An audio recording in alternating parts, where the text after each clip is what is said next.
Good evening, ladies and gentlemen, and welcome to the Frick Art Historical Centre. My name is Robert Nicholson, I'm the director here, and I'm intentionally introducing myself rather than going through the more formal procedure of having somebody introduce me, because the purpose of my lecture tonight is to be less a lecture than more of an informal and personal talk, almost as if I was walking with you through the exhibition, looking at some of the works in the exhibition that particularly appeal to me and which I feel tell some interesting stories. I'm really bringing in personal perspective to this incredible exhibition, which, if you haven't seen it already, I think you will really enjoy. I think is one of the finest exhibitions we have had here at the Frick. My experience of British art goes back a long way. I first began studying British art at the University of Cambridge back in the 1980s. I then went on to work for a number of years as one of the premier dealers in British art in London, the Fine Art Society.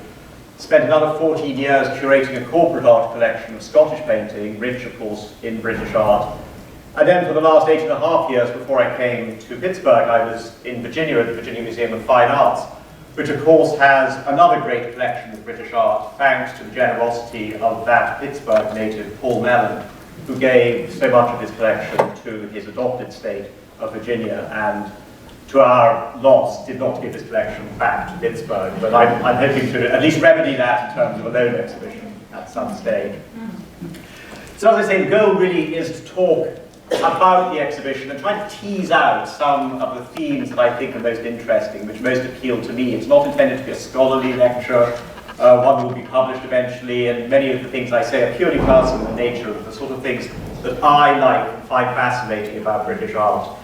And the two themes, as you'll see from the first slide, that I called out, rain and romance, were selected largely because the two words, of course, were alliterative and gave a nice title, but in a way, I thought it was a way that we could sort of begin the conversation about the exhibition, and about two of the key themes, I think, which inhabit British art, inhabit the way British artists perceive their country, perceive in particular the landscape, which we see depicted so ably in the exhibition. And in many ways, although it wouldn't have made such a good title, what I'm really talking about, other than pure rain, is more to do with weather as a whole. And then also this sense in British art and British culture and the British psyche, there's this sort of sense of elegy, of nostalgia, of loss, which I think permeates so much British art, so much British writing, so much British poetry, so much British thought, and I think is an inescapable part of the way that British artists perceive themselves and their country in a very distinctive way. However, before I get on to these sort of more profound musings, I really had to start with this work, which I think is one of the jewels of the exhibition. Thomas Rowlandson's depiction of an artist struggling appropriately enough through the rain in Wales. Rowlandson was the great satirist of his age. He would satirize everything to do with society in all sorts of different manners, different approaches. And for a while, he had great fun satirizing the artists, particularly the romantic artists, who went in search of that perfect landscape, that perfect picturesque view, that sublime cliff, that sort of tortured coastal scene. And so here we have the individual sitting on his poor pony, working his way through the rain with his easel, with his palette, with his umbrella, with his sketching book. And I particularly like the boy in the background here pointing to this guy and basically saying, who is that crazy guy? Where is he going? And so in a way, this sums up this combination of the lure of romance, but then the contradictory impulse of the awful weather, making it almost impossible to be an artist in Britain at this time. And in a way, the partner to this picture, which actually is not on show in this presentation of the exhibition, because the works on paper are switched out after two venues, and so we are the second venue. When this exhibition moves to Salt Lake City and ultimately to Princeton, this picture will take the place of the Rowlandson that's presented here. But it's from a similar series where Rowlandson actually identifies the character of the artist, and he gives him a name. He calls him Dr. Syntax, to suggest that this artist is a very pedantic individual, very serious individual, and he shows him coming to all sorts of bad ends. And this one again is particularly significant because here we have Syntax attempting to capture this beautiful, romantic, sublime, picturesque scene, and of course he trips over the rock and falls into the water with his wing and his tripod hat, all akimbo over there. So those, I thought, were just a sort of fun way to introduce the topic, the starting topic of this talk, which is weather. And as you think about weather, I think it's interesting to say, well, why does weather matter so much to Britain? It's kind of a running joke that the weather is always bad in Britain. And to be honest, when I first started traveling in the US and finally moved here, I had to admit that, yes, most of that was true. The weather was generally fairly bad in Britain. And the issue there is it's not quite the fact that it's bad, it's the fact that it's constantly changing. And the reason that is, and you probably can't read this, but it's more to the effect, is the fact that the weather in Britain is really quite unique. The thing that I noticed is that in Britain you never really get what we've had for the last 5 or 6 days. There's these long periods of stable weather, day after day of sun of high temperatures, or the reverse of that, as we had this last winter, days after days of grey skies and freezing cold temperatures. That rarely happens in Britain. The reason is, of course, it is an island. It is surrounded by different oceans, by different countries. It has all of these different impacts coming from the winds of North Africa sweeping up from the south, to the cold winds of the Arctic sweeping south, and then, of course, the effect of the Atlantic sweeping in remorselessly. And so ultimately, Britain is this mad mix of weather. But the key aspect of that, and this, I suspect, is kind of a rather exaggerated image, but it is essentially showing the Gulf Stream, which in a way is the geographical effect that perhaps has the biggest impact on the British weather, this amazing stream of warm water and the attached weather patterns that move up from, essentially from the Caribbean and Florida, sweep across, and basically hit Britain bang on in the middle. The Gulf Stream is why Britain, despite the fact that it is at the same latitude as northern Nova Scotia, actually has a very temperate and mild climate. And in fact, in the northwest of Scotland, in certain places, you can grow palm trees year-round, precisely because of the impact of the Gulf Stream. The Gulf Stream sweeps, as I say, remorselessly with the weather patterns coming from all of those different directions. And ultimately what that leads to, of course, is rain. And rain is what Britain is traditionally associated with. And from this image here, you can see where the rain has its most impact. And it's appropriate enough with our exhibition and our VIPs from Wales tonight. You can see Wales is particularly badly hit, the Lake District, the Highlands of Scotland, and the west coast of Ireland.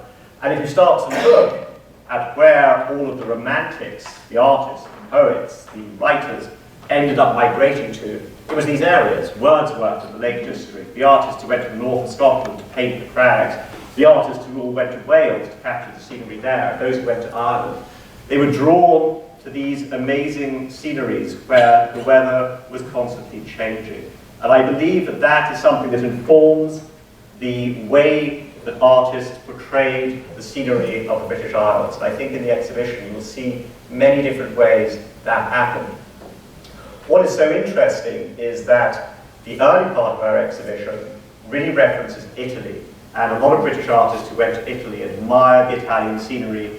They wanted to depict Britain as a sort of idealized Italian paradise. And in many ways, those sort of paintings have no place in the commentary I'm making, because to my mind, beautiful as they are fundamentally un-British in many ways, and don't really fulfill the expectations that the weather would have in all its different manifestations.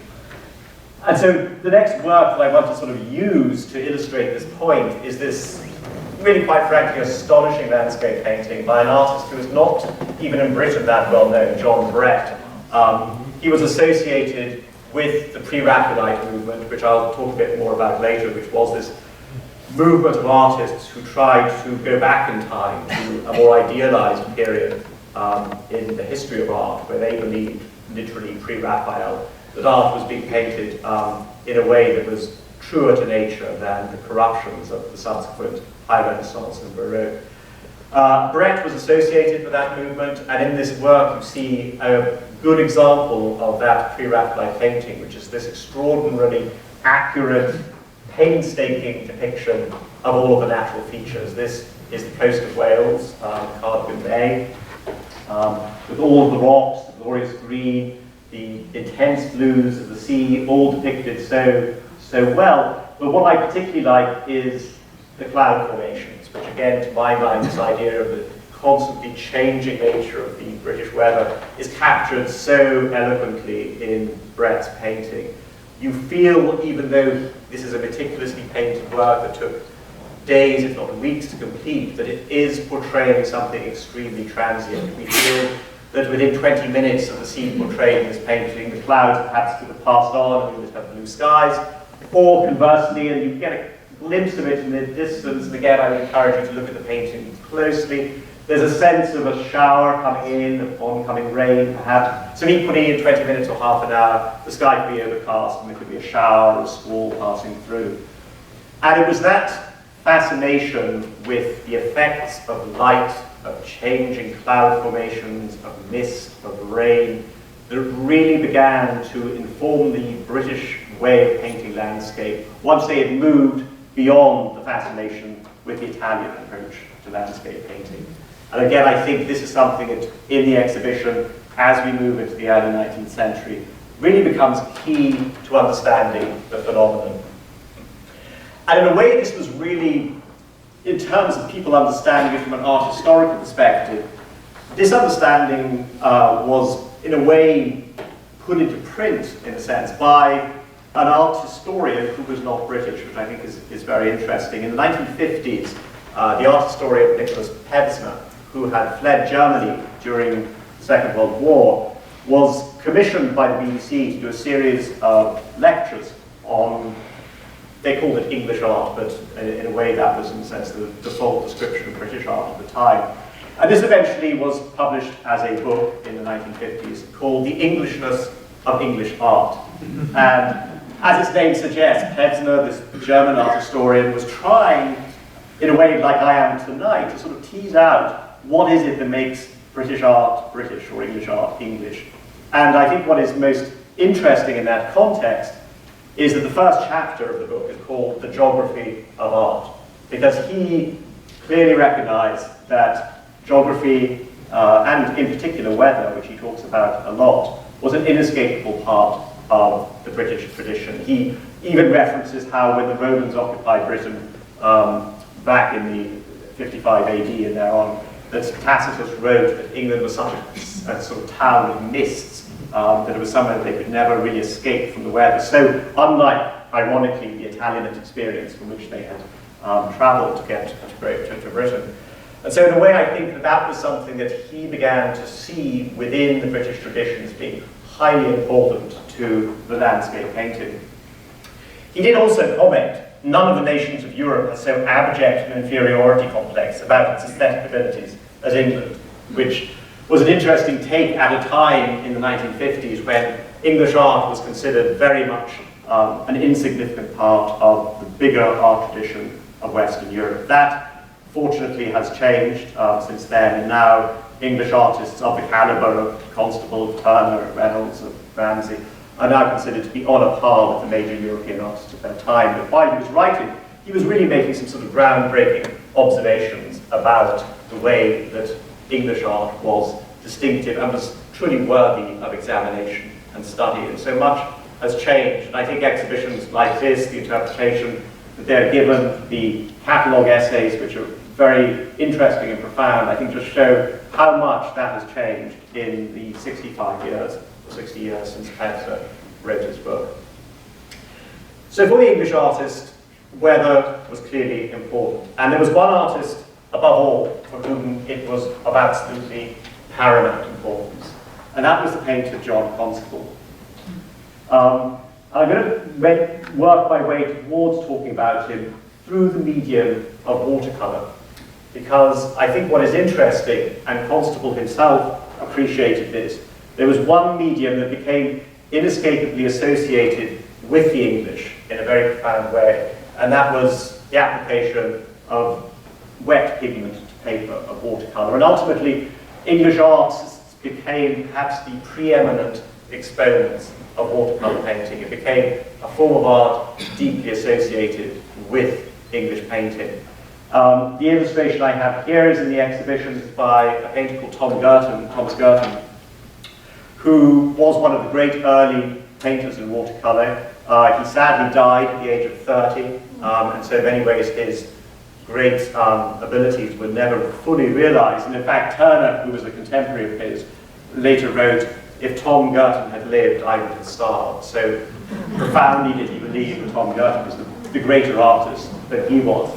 This work, another appropriate enough Welsh sheen at Carnarvon Castle, really just shows, I think, and again, you really need to see the original to appreciate the artistry, how the application of wet paint to wet paper, and that's another key aspect of the watercolour tradition in Britain. It's very much a wet-on-wet approach, differing a lot, interestingly enough, from many American watercolourists and others who had much more dry. I'm also going to illustrate another example, which again is one of these works. You won't see it, unfortunately, in this version of the exhibition, but if you're willing to travel to Salt Lake City later this summer, or Princeton in the fall, you will see this painting by David Cox, who was another great exponent of the watercolour tradition. And I did want to include this because what I've just been saying about the ability to spontaneously convey that sense of atmosphere is so eloquently caught by Cox in this wonderful painting, which also includes, appropriately enough, a steam engine in the background, steam railway moving across this extraordinary landscape, but again, capturing this. And this is what relates us so directly to the artist I mentioned earlier on, John Constable, who became really the kind of obsessive artist about the weather. And these two images I'm illustrating are not in the exhibition, but I wanted to show them to you because they, in a sense, relate to a work that is in the exhibition. They're in the Victoria and Albert Museum in London, one of a series of many, many sketches that John Constable made of clouds, just pure cloud studies. There are hundreds of these. He was obsessed by everything that I've been talking about these changing phenomena of nature, about the way the sky could constantly change and move, and in a second, everything would be different. And it's interesting that he really got something of a reputation as being such an obsessive about the weather. The artist, who was a contemporary of his, the Swiss romantic artist, Johann Heinrich Fuseli, said of Constable, "He makes me call for my greatcoat and umbrella." His work was just so profoundly sort of part of the British obsession about the weather, the changeability, the fact that you never knew if it was going to rain, if there was going to be a shower. In many ways, Constable's art is the visual description of that phenomenon. And as well as these visual diaries of the weather, he kept countless written diaries of the weather. Just a sample of random examples: September the 5th, 1822, 10 o'clock, morning, looking southeast, brisk wind at west, very bright and fresh, grey clouds turning far over a yellow bed, about halfway in the sky. So Constable has these endless weather diaries, constantly recording to show that changing part of the weather that is associated particularly with the area that he worked in Shoreham. And I think what is very interesting for us with this exhibition is to look at the example of Constable that we have in the exhibition, which at first glance you'd say, well, it really isn't about the weather so much. This is very much the classic quintessential John Constable that we know from famous paintings like the Hayway, which has made Constable one of the most popular artists in Britain to this day. It's a sort of chocolate box scene of this idyllic, idealized cottage with a donkey and a cornfield and just a few clouds in the sky. But I think what's most interesting with this picture is when you're able to compare it, as you are here, and you are not in the exhibition, with another version that he did of the same scene, which is also in the Victoria and Albert Museum in London, a slightly bigger picture. And here you see that suddenly the weather does matter profoundly in both pictures. He's changed a few of the compositional details. The donkey's moved one side of the fence to the other. There's a few other details different. But the big difference, of course, is the sky. He has taken what he had in this image and he's transformed the weather. And suddenly, when you begin to see both pictures together, this one begins to take on much more sense, that you can tell that this is a very measured description of weather of a very different sort from the second version. This is more of a simplified image with the sun perhaps trying to break through grey clouds. I would say this is probably 3 o'clock in the afternoon. That's the sort of sense I get of the light. I'm sure Constable could tell me exactly what time of day it was, because he was very interested in that sort of thing. But I think it is interesting seeing when he did this version, he was trying for a different effect with the sky. He wasn't really that concerned about what was happening around that. A very different painting, but one that, in a sense, resonates with Constable's work, because, particularly for those of you who have seen the recent movie about J.W. Turner, Mr. Turner, the two, Constable and Turner, were perhaps the greatest rivals of their age, and although in a way it has been made out at times to be more than it was, there definitely was a rivalry there, most of it promulgated by the more irascible and eccentric Turner than the very domesticated and quiet Constable. But ultimately, they were coming at the same topic in a sense from different directions. And of course, Turner has taken on this aura of the great romantic painter. And again, for those of you who have seen the movie, there is this famous scene which was probably made up by Turner, to be honest, where he was lashed to the mast of a ship, the better for him to appreciate the tumultuous effects of the storm. If it was true that he was lashed to a mast, this could well have been the painting that resulted in that experience. It's dated between 1845 and 50, and when Turner said this occasion occurred, that was about the time of this. And of course, it is the image of the storm transformed into this almost sort of elemental maelstrom. In a way, it is both indistinct but very definitive. It's almost got this sort of circular, swirling composition to it, picked out by these tiny details, people clinging to wreckage, of this boat in the background, this yacht here. Hard to define all of the details. The Constable himself wrote of Turner, he said he seems to paint with tinted steam, so evanescent, so airy. And that was the sense that Turner was getting with his art, something so elemental, so incredible. And if you have an opportunity to see the exhibition, the late Turner exhibition, which is just about to move to San Francisco, and I believe is going to Fort Worth, that looks specifically at this late period in Turner's art, when his work was really breaking down the boundaries, completely confusing his contemporaries as to what he was trying to do, but ultimately incredibly influential on a generation of artists to come. And the other great Turner that we have in the exhibition is a beautiful pairing, because it is the morning after the storm.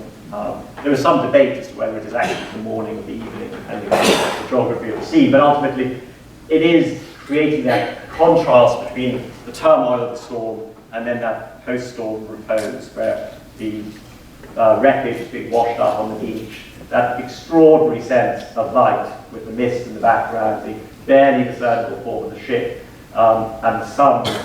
Again, this doesn't do justice to it. You need to go across the rotunda and see the original to really comprehend what an amazing painting this is, and how profoundly Turner was influential in creating a romantic art tradition based on landscape. And that was something that was so distinctively British, and which really was something that he brought to the table more than any other artist of his kind.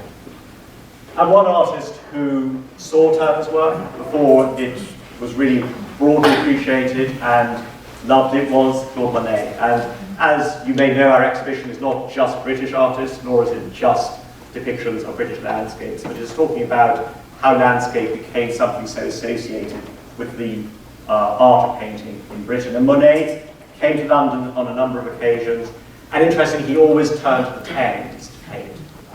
We know Monet, of course, from his landscape paintings, coastal paintings, in Human landscapes, but actually when he engaged with the city, he really, in a sense, tried some very profound and new things.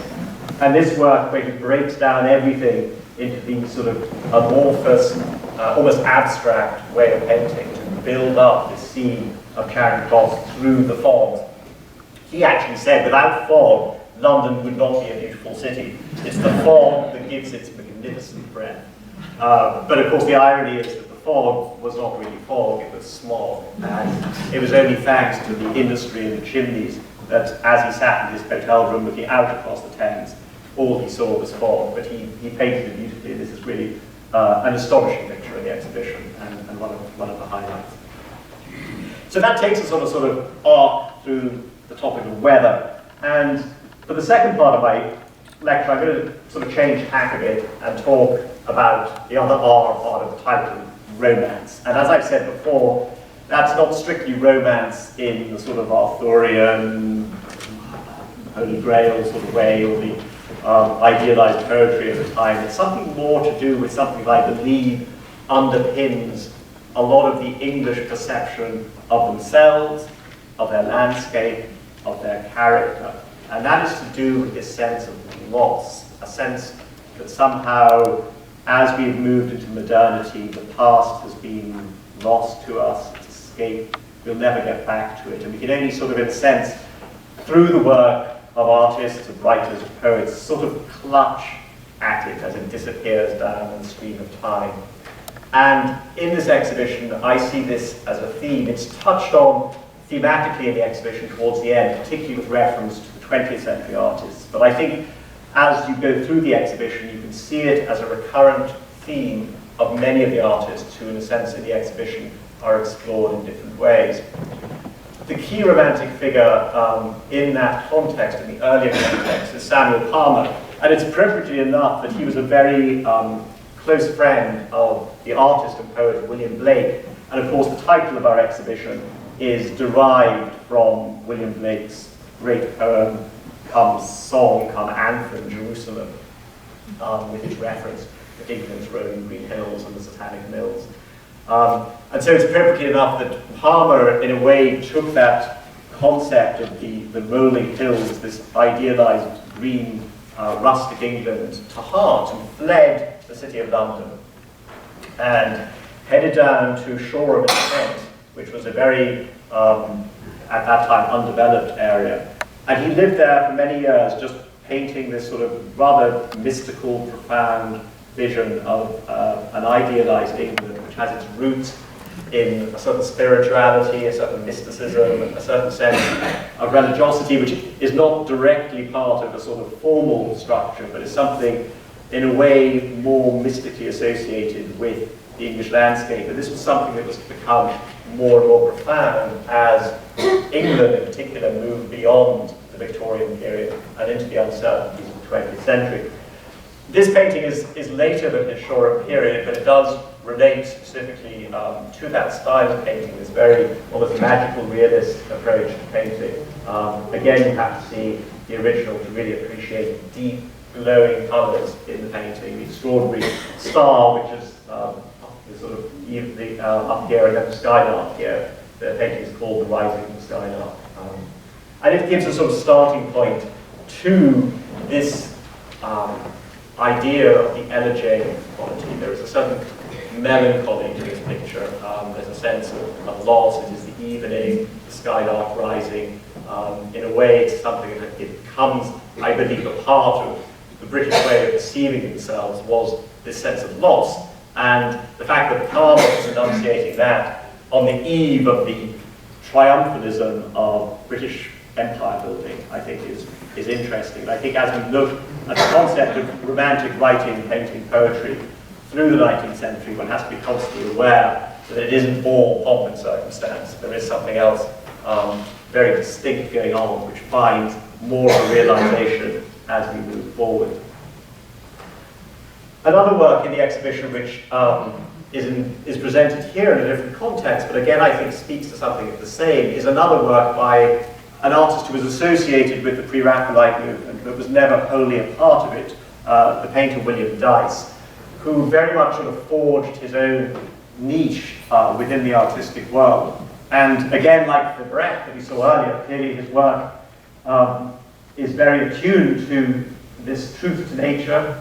It's incredibly well depicted rocks. But then he's imposed in this landscape these two quite bizarre figures who are wearing traditional Welsh dress, but it's less to do with the traditional dress than the fact that they are in the midst of this barren, rocky landscape, knitting. And in a lot of his works, you see this sort of, the figures don't quite seem to fit.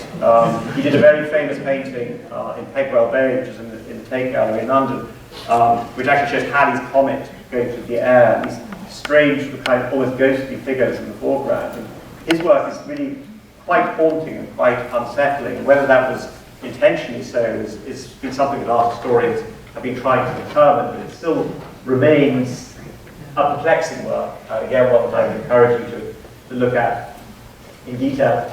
Another sort of, in a sense, completely balmy painting that we have in this exhibition is this work by an artist who I confess I do not really know this work, Heinz Endowments. It's a bit of an oddity. And there are two works in the exhibition, both of which were cut from a larger composition. It's called The Shepherd's Dream. And again, there's this concept of truth to nature. It's a very traditional sort of landscape. But then we have the little shepherd down here fast asleep. And then this sort of army of angels descending from the top right-hand corner. And quite what the purpose of his dream is, what the end result will be, is left somewhat inexplicable. And it speaks to a part of English art, which again I think has not really been fully explored, and that is elements of symbolism, which was very popular in Europe in the 1880s and 1890s, but was always considered somehow to be not very British. And critics like John Ruskin tried to sort of push British artists away from this approach to art, and truth to nature was always the sort of remorseless call that he had. But artists, being artists, always went off on different tangents and were sort of uncontrollable. And in a work like this, I think you really see something quite odd happening in English painting. But ultimately, it is landscape, and a beautiful landscape in its own right. And so, again, I think this is a work that you'll find fascinating. And we also have a number of photographs in the exhibition, because of course, photography began to come into its own in the second half of the 19th century, and as many of you saw from our previous exhibition, which looked at photography in the 1880s and 1890s, there was this sort of conflict between painters and photographers as to exactly what the role of photography was in a world of art, in a world of painters. Was it purely a documentary exercise, or could it be something that could be used to create something artistic? And the work we have illustrated here by Roger Fenton, who was one of the pioneers of early photography. It's amazing to think that this photograph dates from 1856. So it's fairly early on in the creation of significant photographic work. But of course, what does he photograph? He goes straight to that perennial topic of the British landscape painter, the picturesque ruin. He goes to Raglan Castle in Wales and basically photographs the battlements covered in ivy and other accretions, with the idea that this will become part of that sort of milieu of picturesque representations of landscape. Again, though, it's kind of unsettling because there are these rather odd figures. The two children sitting here, a man kind of half posed over here, a less distinct figure there, and it's uncertain, did he pose these figures himself? And if so, for what purpose? How do these relate to his attempt to make a representation of a picturesque scene? Again, there is something just a little bit weird about it. And also, it begins to bring up this idea about the obsession with the past that artists had. This idea that underneath the landscape there was something deeper and more profound. And again, as we move into the 20th century, we see this being realized.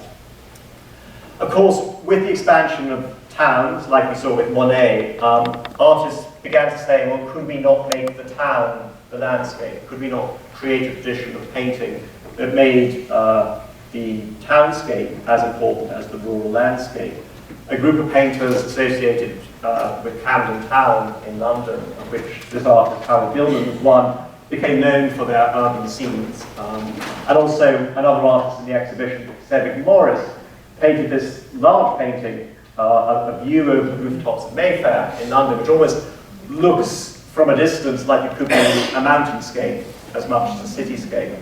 But ultimately, I feel that those artists were, in a sense, going up a dead end from a certain angle in terms of trying to create a synergy between the rural landscape and the cityscape. And to me, these paintings really recall a poem that was coming out at about the same time, of course, T.S. Eliot's The Love Song of J. Alfred Prufrock. And when I see these, I see the words, shall I say, I have gone at dusk through narrow streets and watched the smoke that rises from the pipes of lonely men in shirt sleeves leaning out of windows.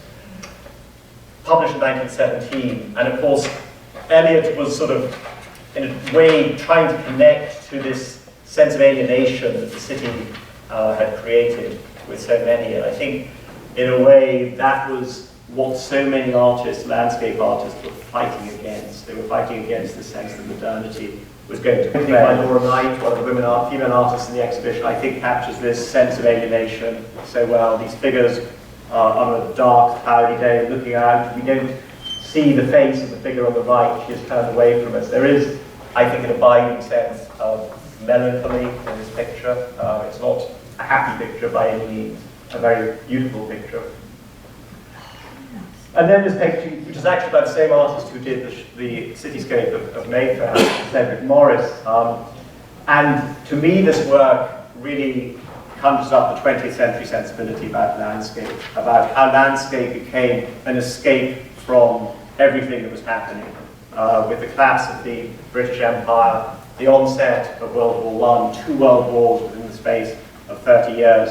The period from 1900 to 1950, I believe, was profoundly unsettling to British cultural life and particularly the way that artists worked. And there is a poem that was written, this painting was actually 1940, so it dates from the Second World War. But when I saw this painting, it immediately evoked to me a famous poem that was written, in fact, in 1917 by the poet Edward Thomas, which is a great favourite of the British public. And both this painting and that poem talk about the sense in which British artists and writers felt themselves alienated from this, in a way, countryside which was so spiritually important to them, but somehow had escaped them. And the poem I'm going to read it to you, it's short, it's called Adamstrop. And it goes, yes, I remember Adamstrop, the name, because one afternoon of heat, the express train drew up there unwontedly. It was late June. The steam hissed, someone cleared his throat. No one left. And no one came on the bare platform. What I saw was Adamstrop, only the name, and willows, willow herb and grass, and meadow sweets, and haycocks dry, no whit less still and lonely fair than the high cloudlets in the sky. And for that minute a blackbird sang close by, and round him, mistier, further and further, all the birds of Oxfordshire and Gloucestershire. And in that moment you see the poet in his train on his way from one city to another, suddenly having that extraordinary experience of this hidden landscape that lies beyond the carriage and surrounds him almost in this sort of mystical, superhuman sort of way. And when I see this painting, it sort of makes me think of that flash of a moment, that minute, sitting there in that train carriage, looking out over the countryside. The same with Stanley Spencer, who's represented in this exhibition, a visionary artist who painted, again, very eccentric sort of paintings of people rising from their tombs on Resurrection Day in his local churchyard. But in this work, which again is another Welsh sheet, he's taken this amazing sort of view of this dehumanized landscape. There's almost no reference on the road and the hint of a chimney down here of any part of humanity in this landscape. It's somewhere that is a deeper, profounder part of landscape where humanity really plays no part in the history of the landscape that is more important to him. And throughout this period, you have the sense in which artists are trying to find escape from modernity, and they find it through landscape. And I'm illustrating this poster, which isn't in the exhibition, just to show the irony that the manufacturers of Shell gasoline commissioned artists to paint paintings that were turned into posters of the British landscape, the unsunny British landscape, precisely to encourage people to purchase gasoline, to drive to the countryside, and to ruin it. And these posters were incredibly popular at the time and had a huge impact. But I think we began to see this sense of loss through this, even though these were happenings.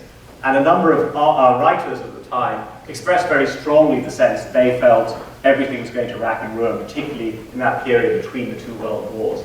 2 writers in particular, John Betjeman, who became Poet Laureate, and J.B. Priestley, who wrote an important book when he toured Britain in the 1930s, both expressed their dismay at what was happening to the British landscape, to Britain in general, but ultimately it was that underpinning of the old values that were being lost, the inherent aspects of the landscape. And I'm just going to quote a couple of short quotes from these. John Betjeman himself talking about what he felt was a great loss, which was the loss of the country houses, which he felt had been a unifying impact on retaining the values of the British landscape. And he writes, "Today the woods are down, ruined army huts deface the park, The gates are sold, the park wall has fallen, the church is locked.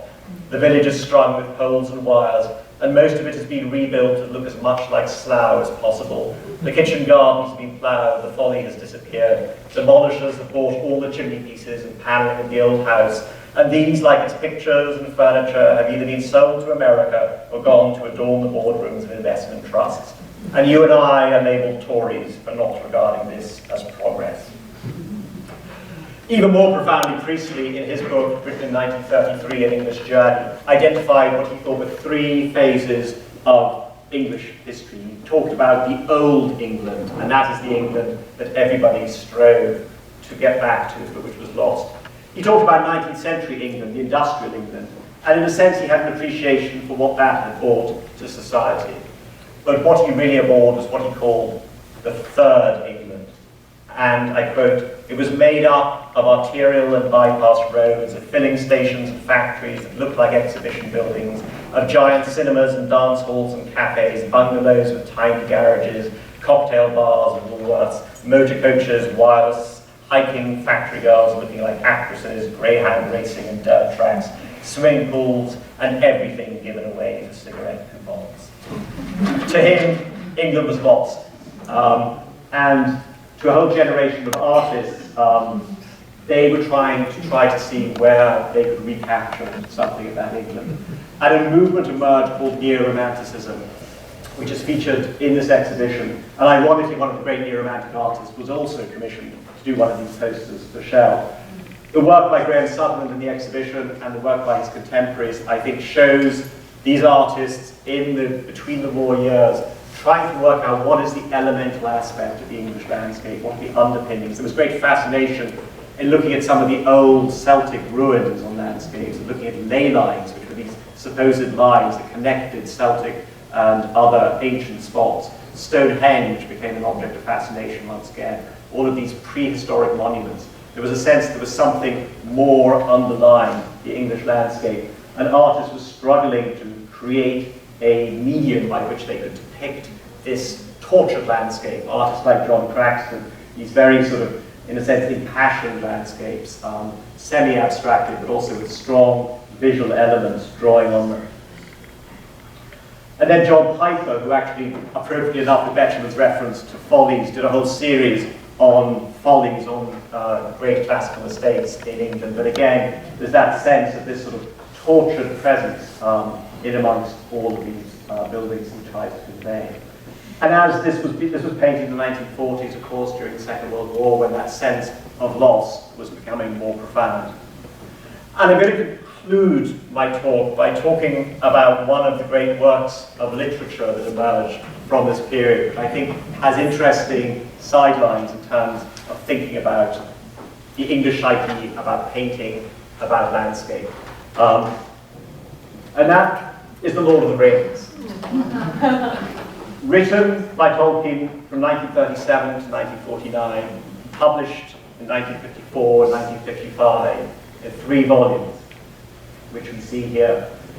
And Tolkien was always adamant during his lifetime that he was not writing a metaphor for his own age, but it is hard not to see in The Lord of the Rings something going on with resonances to what was happening in England. You have the hobbits in their pastoral green shire, rising up, travelling to a distant land to join other forces of good, to confront an evil emerging from the east, to fight great battles, and eventually overcome that evil, and in a sense, set things to right. The parallels Tolkien writing this book during the Second World War, I believe, whatever he said, you have to accept there was something of that. But then he is creating this sort of mystical concept of the fight between good and evil, and using Celtic, using Nordic elements, all bringing it all together into this amazing sort of fantasy equivalent universe, but with very strict parallels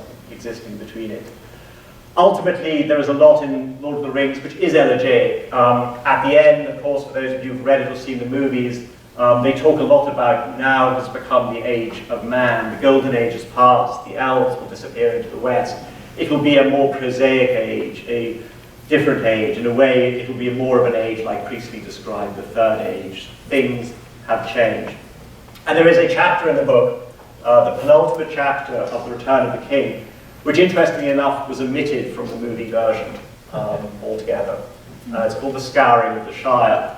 There is a reference to it in the movie, in the first of the movies, The Fellowship of the Ring, when Sam, the faithful hobbit servant of Frodo, is invited by the Lady Galadriel, the elvish queen, to look into her mirror, which allows them to see what might come to pass.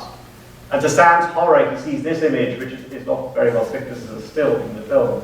He sees this image, and I quote it, and it says, "But now Sam noticed," and this is him recognizing this is the Shire that he's left behind. He said, "Now Sam noticed that the old mill had vanished, and a large red brick building was being put up where it had stood.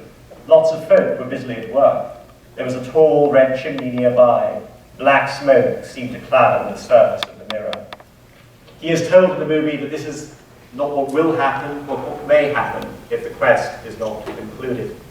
However, in the book, when the hobbits finally make their way back to the Shire after all the battles are won, in the movie they return to the glorious rural place they left behind, just as British soldiers fighting in Europe hoped to return to this magnificent idealized England that they felt they had left behind. But in the book, the hobbits return to find the Shire has changed. The evil wizard, or the disgraced wizard Saruman, has fled to the Shire, and during the time that they have been away, he has, in a sense, forced the hobbits to his will, and he has changed the Shire to something very different. And as they approach, and this is a quote from the novel, it says, "It was one of the saddest hours in their lives." And if you think of everything they've gone through, for this to be the saddest hour of their lives is very profound. "The great chimney rose up before them, and as they drew near the old village across the water through rows of new mean houses along each side of the road, they saw the new mill in all its frowning and dirty ugliness, a great brick building straddling the stream, which had fouled with a steaming and stinking outflow. All along the Bywater Road, every tree had been felled." I'm using this image in the sense of ironically from the exhibition, but it represents that sense of industrial destruction that had happened. The England of the Shire had been destroyed.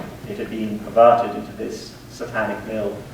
Of course, the hobbits rally their forces, they rise, they defeat Saruman, and eventually everything is restored to the rolling hills that they had originally, the beauty of the Shire, represented here by a painting in the exhibition.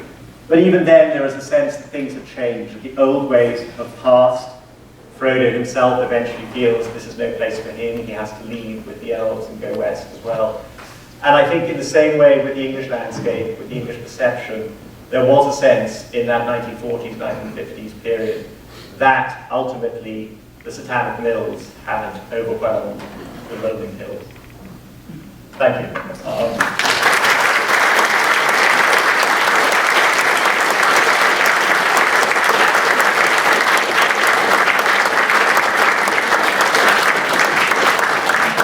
So what I'd like to do is invite you to go and have a glass of wine in the rotunda, or go and enjoy the exhibition. I'll be here for another 20-25 minutes in the rotunda if you have any questions. It seems to be a better way of having a Q&A with a glass of wine in my hands than on stage. So thank you again. Please enjoy the exhibition.